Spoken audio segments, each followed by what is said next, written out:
Welcome to the Public Sector Marketing Show, a podcast for government and public sector marketing professionals who want to level up their digital marketing and social media knowledge, skills, and strategic thinking. And now, welcome your host, Joanne Sweeney. Hello and welcome to episode 20 of the Public Sector Marketing Show. Social media is no longer the poor relation of traditional communications. And of course, I'm going to argue that it should be front and center of your corporate plan. So coming up in this show, why social media needs to be managed in government and public sector. Social media will not work if you adopt a broadcast-only strategy. I speak to Erin, who is social media and content manager with AgoraPulse in the UK and Ireland, and we talk about how to manage your social media team's day-to-day activities in 2021. And finally, download my social media management ebook for government and public sector. So if you want to be inspired around social media management and making sure that you've got systems and processes in place for success, stay tuned.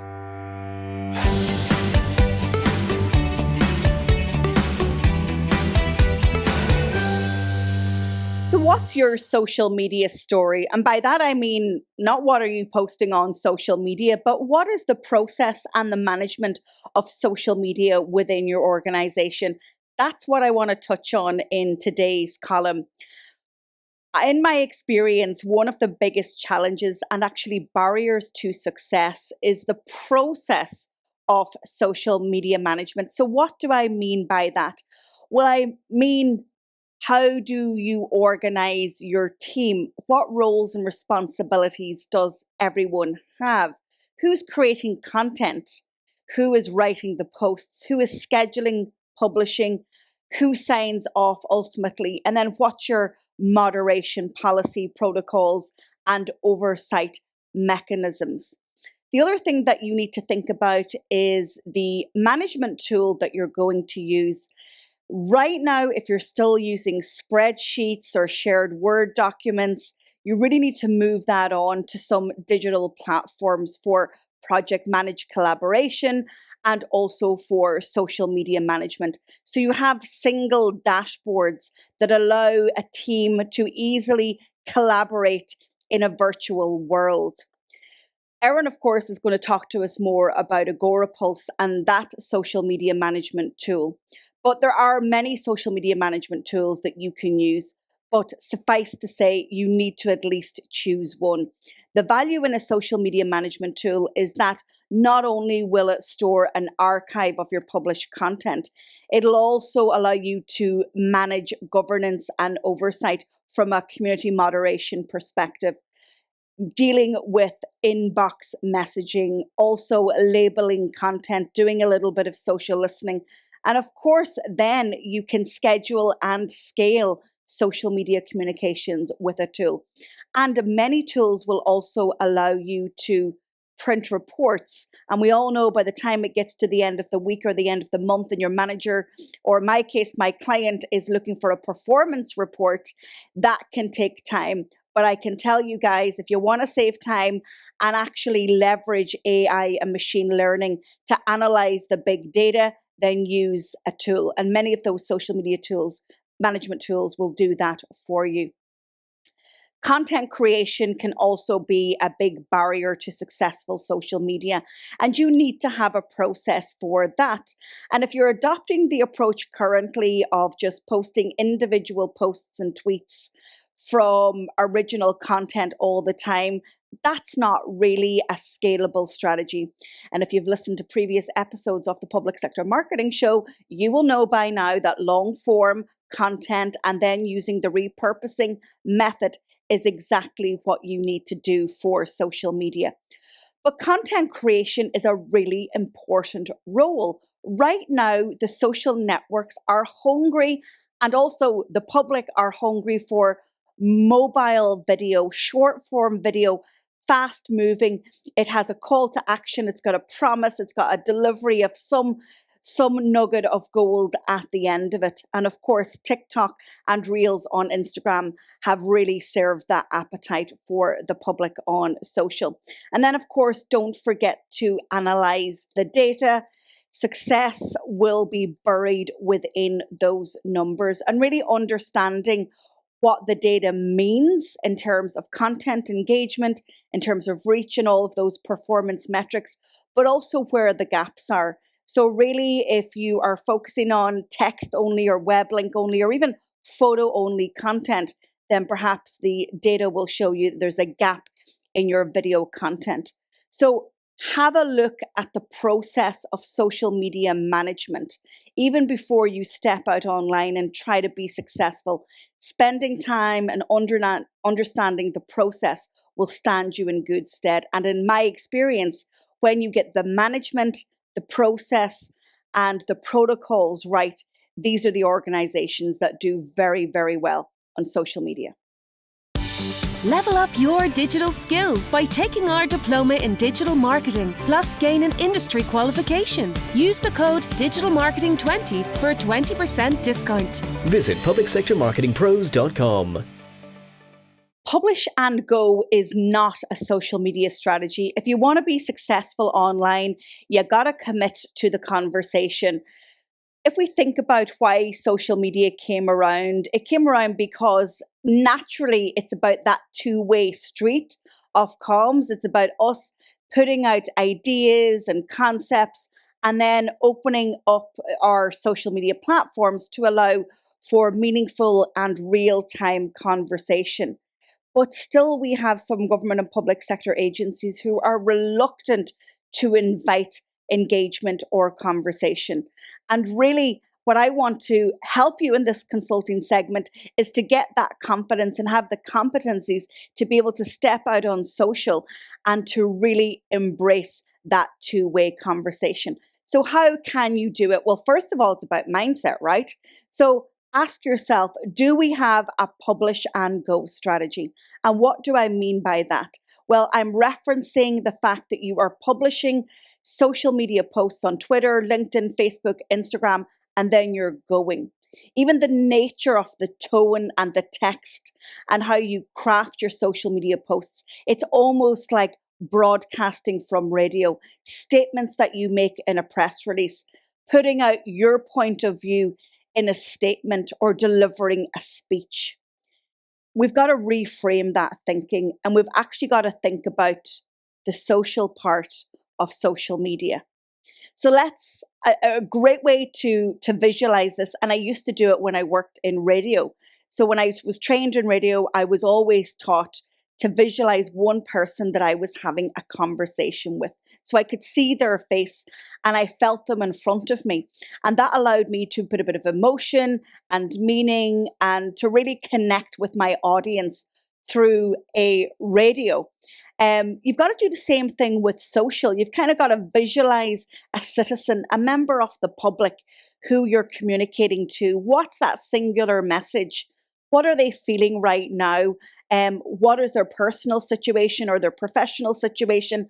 And how is your social media post, but your message essentially, going to make them feel? So that's really, really important. Visualizing an individual, having the mindset and being discerning about your copy and your creative that you want a response back. The other thing about social media and not having a broadcast only strategy is that we get wonderful insights into how the public feel, what they're thinking, and this can prepare us for traditional media interviews. It can help improve our communication strategies, identify gaps in our comms, and fill those gaps. After all, the conversion for you on social media is public trust. So if you're going in with a broadcast and a publish and go strategy, you're kind of going to leave your audience feeling underwhelmed and even shortchanged.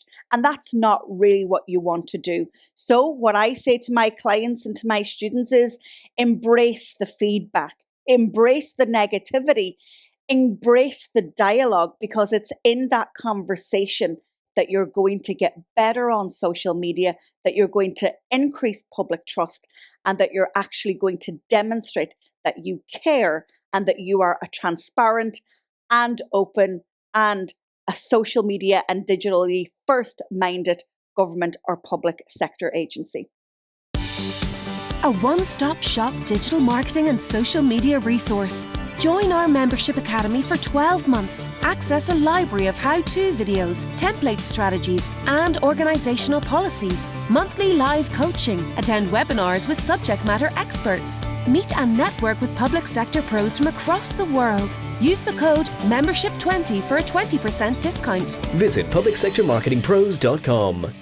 In today's show, I'm delighted to be joined by Erin, who is Social Media and Content Manager with AgoraPulse for UK and Ireland. Erin has been working in digital communications for 5 years and previously specialised in public sector and government communications, particularly in housing, education, and indeed in local and national government. In this conversation, Erin and I discuss how you can manage your social media team from an operations perspective and on a day-to-day basis. She's got some great advice, great insights. You'll enjoy this interview. Erin, you are so welcome to the show. So first of all, tell our listeners and viewers a little bit about you, because you do have experience in digital comms in public sector. Yes, so I'm Erin with 2 N's. That's a whole other story that we're not going to get into today. But I started my career in comms with an internship at Edelman, which is, people know who Edelman are. It was in corporate PR. It was my first sort of taste of, PR in a really big setting outside of university, and then also social media. So I managed to get close to the social media manager there and was under her tutelage a lot. I was really seeing how social media management affected like big PR campaigns, and that was the thing I liked the most out of the whole PR experience. Some of the events are fun to do, but it was mostly the social media stuff that really interested me. So when it came to me relocating back from London, because I studied there, so I'm originally from the Midlands, so I came back to Birmingham and I wanted a role within social media. I mean, things were flying about with like unpaid internships. Wasn't a fan of that. I wanted an assistant role because I knew I was ready for it. So I managed to get a digital communications assistant role at an agency that mostly dealt with government sector clients. And one of their big clients at the time was the European Commission. And this was post 2016, so 2017. So it was a bit rocky, understanding like what is the European Commission going to be doing with the UK agency and how they're going to deliver to that. So that did tinge some of the work there. But having such a big client like that, it was very much a baptism by fire. So I started off doing, the run-of-the-mill social media content, like, calendars and things like that, from developing into community management. I was one of the first members of the team because I was so junior and like ready to learn something about learning about community management, especially within Facebook and Facebook groups. I mean, we think back to 2017, Facebook groups weren't that as strong as they were now. So we had a lot of clients within the commission. So the commission is huge. They have so many different sectors. So you could be working on energy on one point, or SMEs, or gender equality, and all those kinds of different things. So because we had such a wide-ranging client, I got to get to know so many different aspects of public sector comms and how they work. So a lot of my work was around community management as well, events. So we would go to events across Europe and, do live tweeting and things like that, and really embedding ourselves in where we were. And then also paid advertisement. So it really was just everything you could think about social media as a client would need, I had to do as an assistant, going from different account to account. And that really made me understand some people would say limitations of public sector. I don't think it's that. It's the parameters in which you have to work, because nothing is so public facing than public sector comms. It's in the name, but it really, really is. And the level of scrutiny you have is high. And because of that, I think I've been well heeled in trying to understand the processes that we need to have in place to have effective public sector comms. So after that role, I went into higher education. So I worked at a university, and that was a similar vein. So higher education is a bit a bit of a funny one because it's also somewhat almost public sector, but really it's kind of private sector because you've got so many different, stakeholders at play. So that was really good just to focus on sort of the more in-house side, which is what all public sector people end up doing. They end up going in-house or agency to get a feel of what they actually enjoy. So I managed to do that. And then I moved into the housing sector as well. So that was a digital specialist role. So I made sure I kind of got my way up and up the ladder as much as I could. And the housing sector is very, very interesting at the moment. Like obviously with COVID, it's really stepping up in ways that obviously so many industries are, but like in the housing industry, you're not just providing a house, you're providing communities. So that really added a new dimension, added to my skills when it came to using public sector and like understanding how I should be reacting in it and skills I needed for it. Now I'm in the tech sector, which is a bit, radically different. I kind of wanted a bit of a change from public sector just because that was the bulk of my career and I was ready for something new. But I think what I've learned from this sector has been really shaped me and shaped my understanding of what social media managers go through, especially within the UK and Ireland, and how they got on with their roles. And hats off to them. They do so much. So I think, if we can share knowledge and like put support in place to help people who often like they're lone expert in one team, we should do it. So I love the fact that you've experienced both sides of the public sector and private sector fence in a digital communications role, and great experience in public sector. And one point you made is so important, and you spoke about the processes and the parameters. And that is mostly what I teach. Believe it or not, I teach the how-to and the strategic approach, but beneath all of that is the parameters and the processes. So we're like-minded here.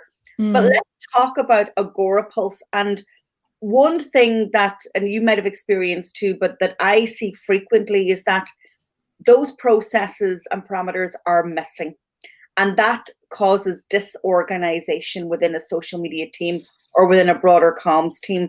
Yes. Something like AgoraPulse. And even this morning on a training, somebody said, would you recommend a social media management tool? And I was like, yes, guys, absolutely, for sure. Tell us what AgoraPulse does and how it operationally can help on a day-to-day basis and take away that overwhelm. Yeah, so I mean, AgoraPulse is a brilliant tool. I mean, as a social media manager, you cycle through loads of social media management tools to get to the place where you need to be with your team. But what is so brilliant about AgoraPulse is that there's a really rigorous way to pass on tasks, which is the biggest thing in the comms team. You need to make sure there is accountability at each stage of the process, where it comes from writing copy to making sure it's the right content, right images, and then also that real crucial bit of customer engagement and community management. What I love about AgoraPulse is that I can create a piece of content. I can get my manager to review it without putting it in an Excel document or a Google Drive. It's within the tool already. You'll see when they're online, so you get to see when they're using the tool. They get to give their amendments. So not only do they get to amend the copy, they get to give notes. So unless you're, depending how precious you are about your manager changing your copy, notes are there to do that in a kind way. And then obviously, the transparency within the tool is that everyone gets to see when it's scheduled or whether you want to queue it. And then beyond that, when it comes to replies and engagement, the engagement is all really easy to see. So if your manager's asking you on that day, okay, so you put out a tweet this morning, what's the engagement like? You just go, well, check the tool, and the tool will just tell you everything.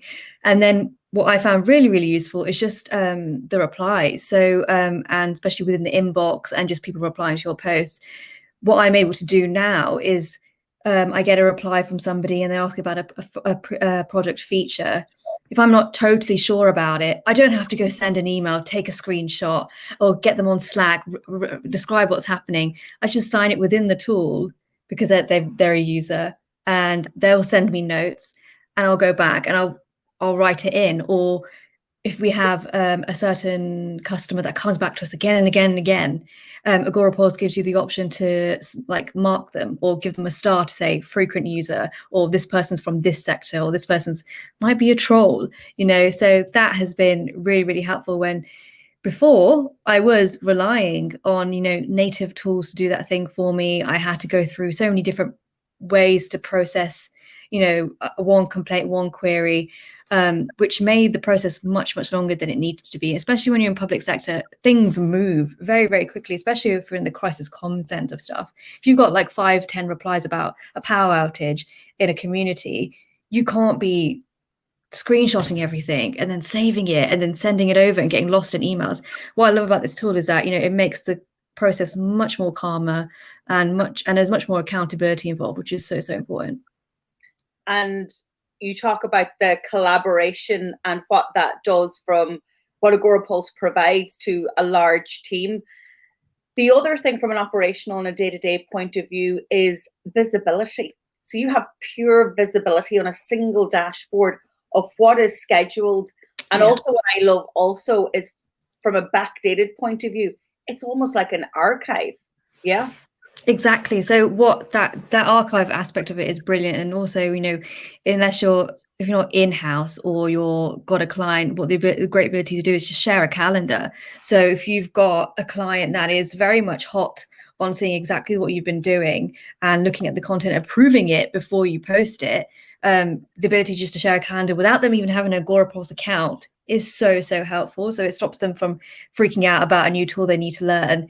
And it's very much about, here you go, just check the link. But yeah, the ability to duplicate posts as well has been so, so helpful. So if I know from my reporting, okay, that post about YouTube, monetizing YouTube has done super, super well that week, I'm going to duplicate it for 2 weeks' time on a different day to see if it does well again. So like that kind of, that way to archive everything and just to see what you've been doing month to month is really, really helpful in organizing yourself. Because when it comes to public sector and you've got like 4 things happening in a day, you've got someone going off to an event, you've got to do some essential info to get that out, you get to see everything and get to say what you learn in public sector, how to say no and back up why you want to say no to somebody. Because look, my calendar is super full today, but we could do it next week.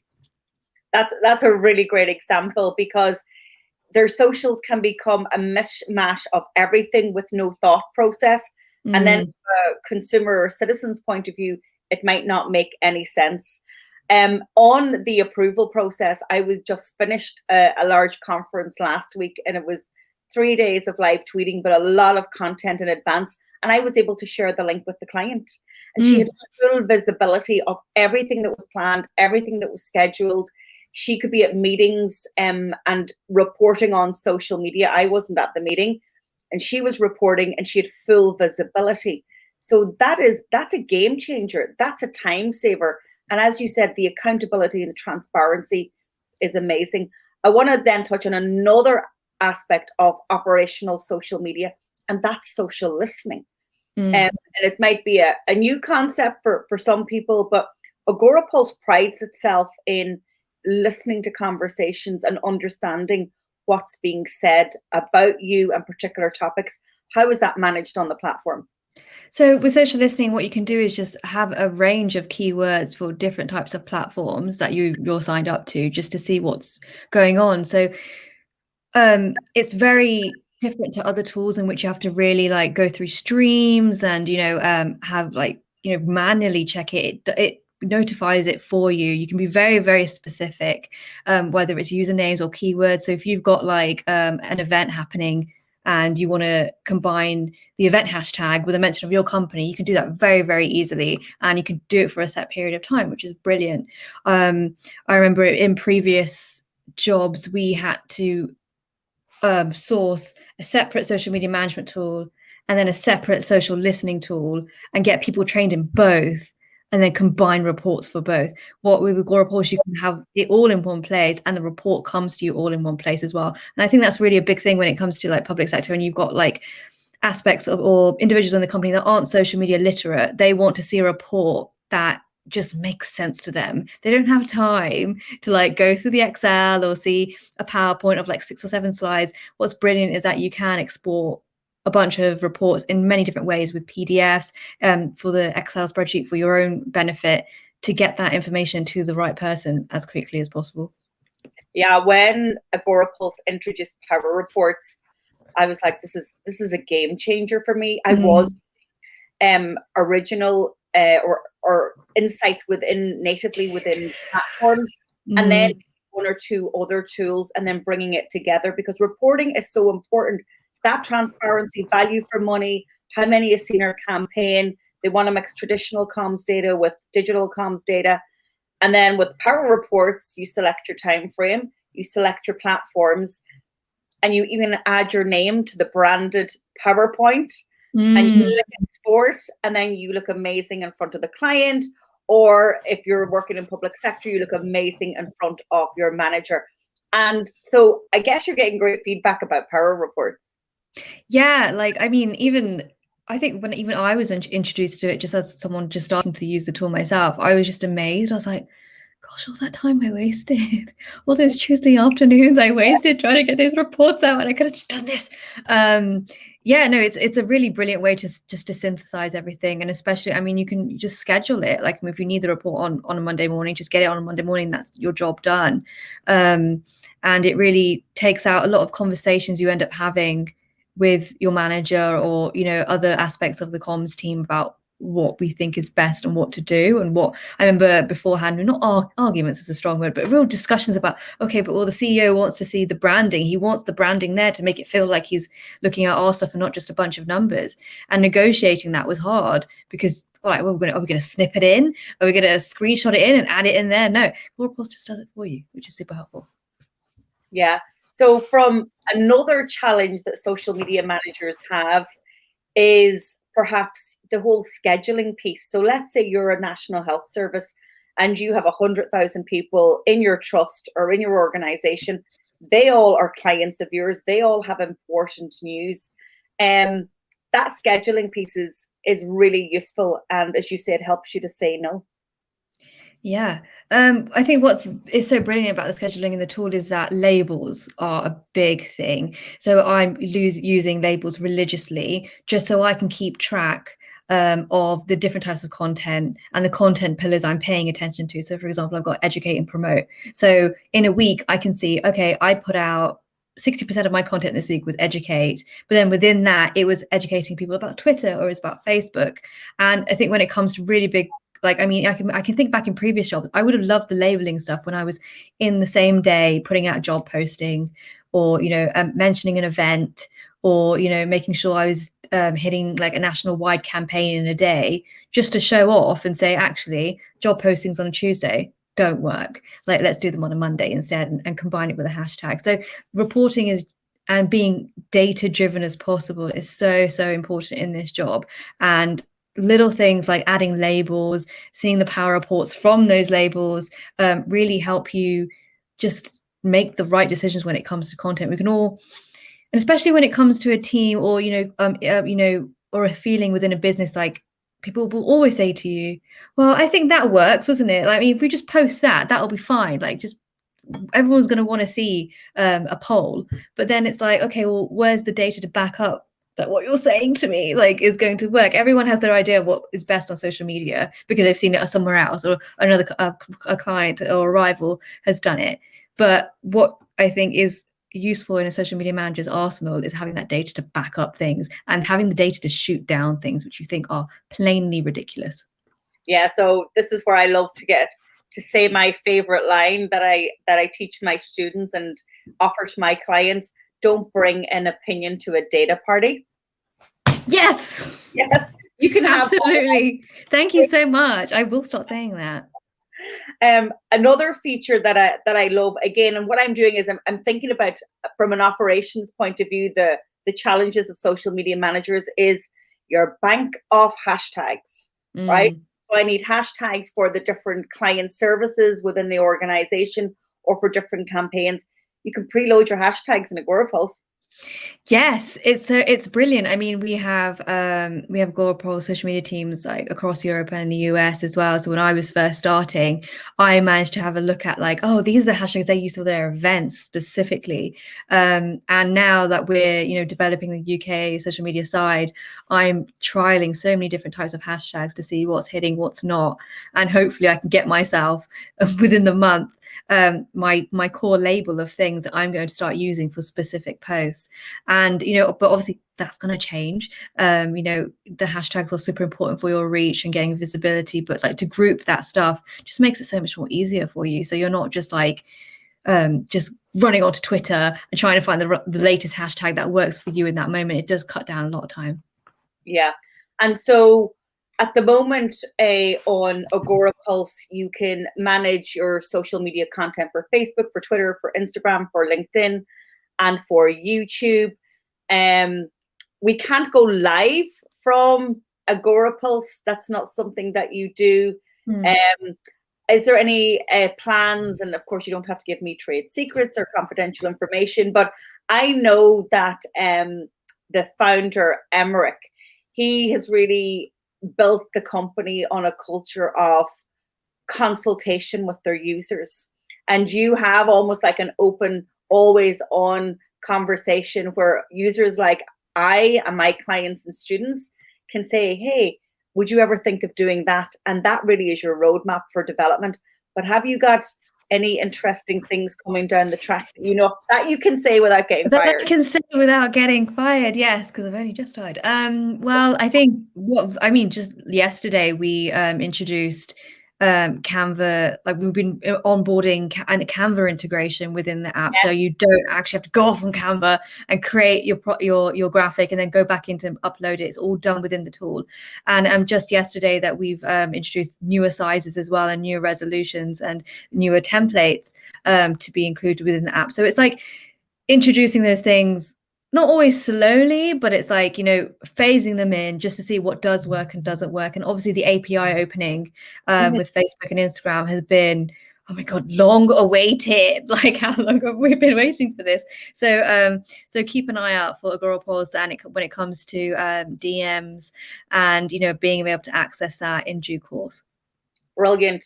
And we must mention the app because I know there's one listener to the show and she'll probably know who she is, but I'm not going to name her out. And I introduced her and her team to AgoraPulse. It's about 3 years ago, at least, perhaps 4.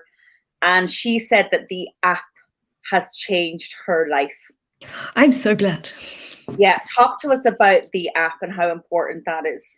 So the app is really going through so much development today. I mean, today I was in an earlier meeting just to go through just the onboarding of how it's all changing.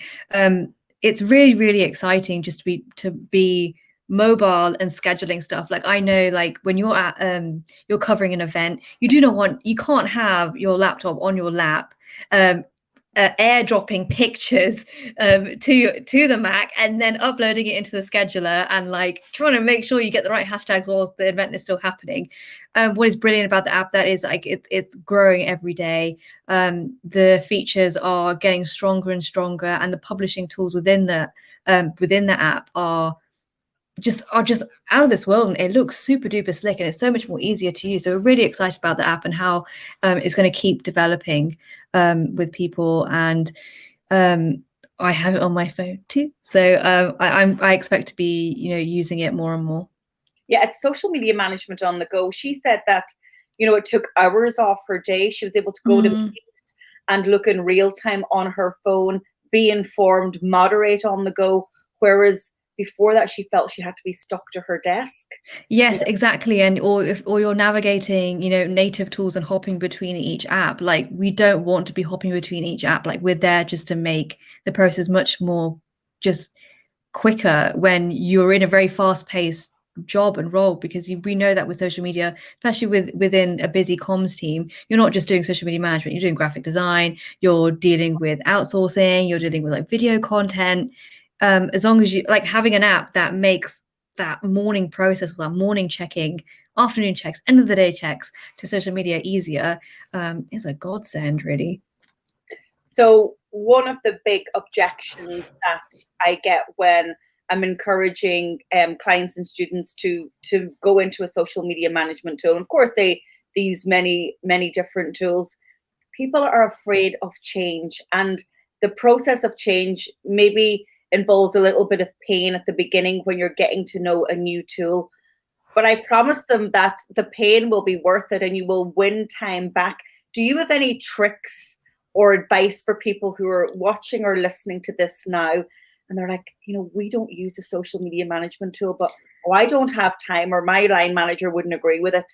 Do you have any nuggets of gold that you can share? I totally empathize with the feeling that you just don't have the time to upskill because you've just got so many things on the go. I would have the conversations within your team to say a good comms team knows when to upskill and does it together, and everyone is on board about it. So I think you are competing with a lot of things within a team. You've got people who are, stuck in their ways. They don't want to move on to things. You've got people who really want to move on to stuff to streamline things. And you've got the people who are asking about budgets, and you've got the people who are asking about time. And I think it's presenting your case, which is a really big thing in public sector. You've really got to present your case down to the letter about why you want something and how you're going to use it. With a social media management tool, I just think it's a no-brainer to have something that makes the process much easier for everybody involved. The thing about AgoraPulse, which is quite brilliant, is that they have a certificate called a shortcut. It takes about, an hour and a half to complete, where it trains you in all the aspects of the tool and gives you a certificate at the end with a pass rate to say, I know this tool inside and out and I am ready to use it. That's a brilliant feature of AgoraPulse, which is the first thing I did in my first week. I was like, okay, I have not used AgoraPulse in a professional setting. I need to get to know this. Within the first week, let me do that shortcut. And it gives me the time to do things with confidence and with ease. I think when it comes to asking within your team about having new tools, obviously back up your case, really present to them how you're struggling now, not struggling, but what the process is now. If you implement this tool, this is the costs involved, this is the time involved to do the training. Be upfront about, okay, yeah, we're going to have to get half a day's worth of training with this X and XS person of the team, and we have to be okay to have that in the diary, and then say what is going to be improved post using this tool. This is what we're going to get. We're going to get reports like this. We're going to get social listening. It's going to improve this and this, and we're going to be able to make things much easier for ourselves. So don't be too discouraged about trying to get into something new, because more often than not, loads of tools have training aspects to it, and they have onboarding when it comes to you buying a new tool as well. So you can negotiate that with the software company. If you want training, get the training, and then just be upfront with your team and say, we do need this. It's going to make my life much easier, and it's going to improve our processes and make us more effective. Yeah, and I know from experience that you have a wonderful support team, and actually a lot of the support team are based in Ireland, because I see names popping up in chat that I recognize and that I know from my industry. And again, I recommend tools that I use. That's important to me, and people who work with me know that. They know that I've used it, I've tested it, I trust it. And so I'm very comfortable having this conversation with you and being so open and transparent, just because I've been using it for years. And it saved me a lot of time, and my clients come back and say, thanks, Joanne, for recommending it. And so what I love, and what I might do, is the before and after experience, is that you just described where are we now, but where would we like to be? And that is the promise. And of course, you know what? Artificial intelligence and machine learning that's built into AgoraPulse can do things more effectively and efficiently than we as humans can do. And as technology is disrupting, traditional work practices, it's just an evolution. It's probably not about when you're going to embrace a digital, or if you're going to embrace a social media management tool. It's probably when. So do it now and get the gains sooner. Erin, it's been an absolute pleasure speaking to you. I'm so glad that AgoraPulse give you that job. I think you're brilliant. Thank you. I think your knowledge of the public sector and the private sector brings a really important dimension to the company, because, as you know and I know, public and private sector are very different. Their conversions, their needs, their nuances are really different. So where can people find you? I'm sure everyone will want to connect with you after listening to this conversation. Yeah, so AgoraPulse, we're on Twitter at AgoraPulse UK IRL. We also have a YouTube channel that we've just launched, so you can find us as well on AgoraPulse UK IRL. Facebook as well, and personally, I'm on LinkedIn. So if you want to catch me on LinkedIn, I'm Erin Dessy, and we can chat sometimes. Well, I want to mention the YouTube channel. Can you tell me at least what's planned for that YouTube channel? Oh, lots of stuff. So we currently have a how-to series. So we're kind of schooling everybody on the basics, on the more basics of social media management, or to, specific tools and stuff. So we just had a video about best tweet ideas and how to come up with tweet ideas when you really just have no clue. Beyond that, we really want to start getting to know social media managers across the UK. So at the moment, we are trying to find social media managers to talk to. We want to do a sort of desert island discs and really get to know and understand their pain and what they go through and their journey as a social media manager from loads of different sectors. So if there are anybody that wants to be interviewed or wants to get their story told and talk about their career, please get in contact with us. We'd love to hear from you. We're also looking, just to speak to people across different industries who have built up their platform with social media and how they've got to their first 1,000 subscribers, 10,000 subscribers. So we talk to people who are like managed to build a social media presence within the wedding industry and things like that. So we're really interested in not just focusing just on social media managers, even as lovely as they are. We want to get the breadth of social media skills that are out there in the UK, teach people how they can do things, teach people about the tool, but also understand what are people doing in their homes, what are they doing to use social media to the best of their ability and their advantage. Well, that sounds brilliant. So what I'm going to do is I'm going to embed the YouTube channel of AgoraPulse into the blog post associated with this podcast and Brilliant. show. And what I'm also going to do in an e-sign coming up to my list, I'm going to try and get you some conversations from my network, because I know great people who would tell a brilliant story. So I'll send some interviewees your way, Erin. Great. Thank you so much. Well, listen, thanks once again for talking to us, and we will see you again soon online. Thank you. Thank you for having me. Level up your social media skills by taking our diploma in social media, plus gain an industry qualification. Use the code SOCIALMEDIA20 for a 20% discount. Visit publicsectormarketingpros.com.